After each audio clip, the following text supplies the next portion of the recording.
Chère maman, bonjour. Tu es femme, tu es maman, tu veux mettre la prière au cœur de ta vie. Mission impossible? Non. Je m'appelle Claire de Féligonde, je participe au projet Maman Prie.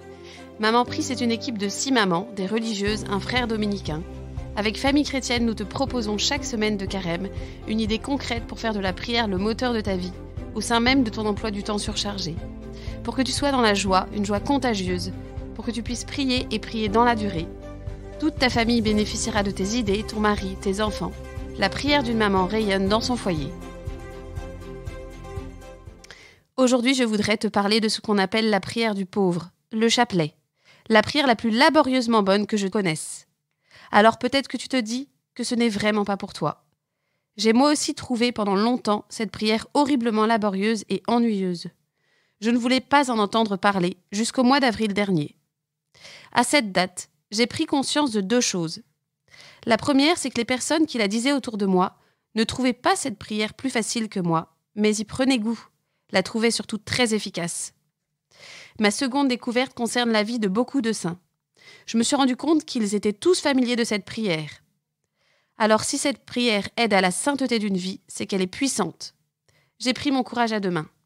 Le 1er mai, premier jour du mois de Marie, j'ai commencé à dire mon chapelet. Les 5 premières minutes ont été compliquées. J'avais l'impression qu'en m'asseyant pour le dire, ma to-do list arrivait au galop, devenait urgentissime. Et la perspective de ces 5 fois 10 « Je vous salue Marie » m'effrayait. Il y a alors un moment où il faut décider d'accepter l'oreiller qui nous est tendu. Oui, j'ai bien dit oreiller. La prière du chapelet est cet oreiller pour notre âme. Elle est un repos pour notre esprit, occupé ou préoccupé par 1000 choses qui concernent notre vie de femme et de mère. Les dizaines de « Je vous salue Marie » nous bercent, nous rassurent en secret, peu à peu nous reconstruisent, comme un gros nœud de laine peut devenir un habit. La répétition est difficile, on avance un pas après l'autre, un « Je vous salue Marie » après l'autre. Si on n'a pas le temps de le dire en entier, on prend l'oreiller qui nous est tendu juste pour une dizaine ou 2, c'est déjà un vrai repos pour notre cœur. Laissons-nous toucher par ce qu'a dit le Christ sur la croix. Jésus, voyant sa mère, et près d'elle, le disciple qu'il aimait, dit à sa mère « Femme, voici ton fils. » Puis il dit au disciple « Voici ta mère. » Et à partir de cette heure-là, le disciple l'a pris chez lui. Nous connaissons l'importance qu'a une mère pour son enfant. Le Christ nous offre la sienne. Il a de bonnes raisons de le faire. Cette mère est si bonne pour nous. Le chapelet est un moyen très simple d'accueillir la Vierge Marie dans notre vie, dans notre famille, de demeurer avec elle.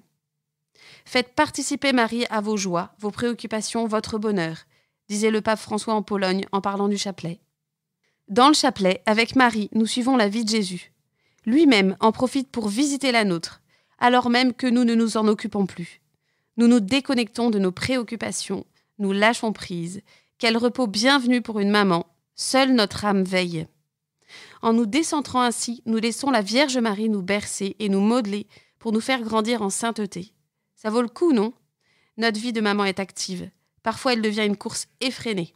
Comment refuser cet oreiller qui nous est tendu? Posons-y notre esprit régulièrement.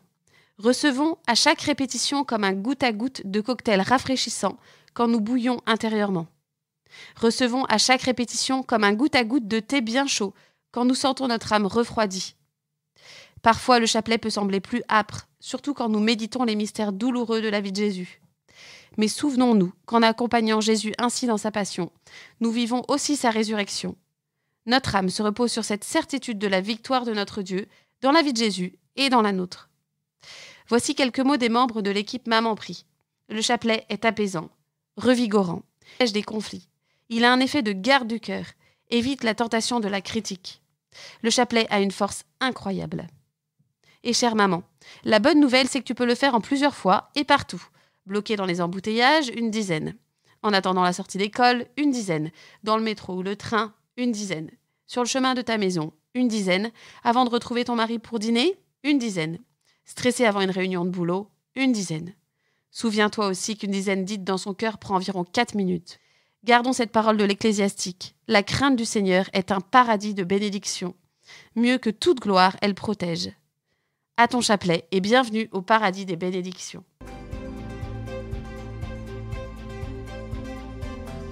Merci de m'avoir écouté. Si ce podcast t'a plu, n'hésite pas à le partager autour de toi, à tes sœurs, tes cousines, tes amis, pour qu'elles puissent en bénéficier. Il est d'ailleurs présent sur le site hosanna.org comme communauté de prière présente pendant le temps du carême afin que l'on puisse prier ensemble et se soutenir. Tu peux aussi mettre une note de 5 étoiles et un commentaire sur Apple Podcasts ou iTunes afin que le podcast soit connu par le plus de mamans possible. Et si tu es branché réseaux sociaux, rejoins-nous sur le compte Instagram des podcasts de Famille Chrétienne et sur le groupe dédié au podcast sur la page Facebook de Famille Chrétienne. Toute l'équipe de Maman Prie te souhaite un beau carême, rafraîchissant, enthousiasmant, requinquant, un beau chemin avec Jésus, vers Jésus. Et si ces podcasts t'y aidaient, Dieu te bénisse, à la semaine prochaine.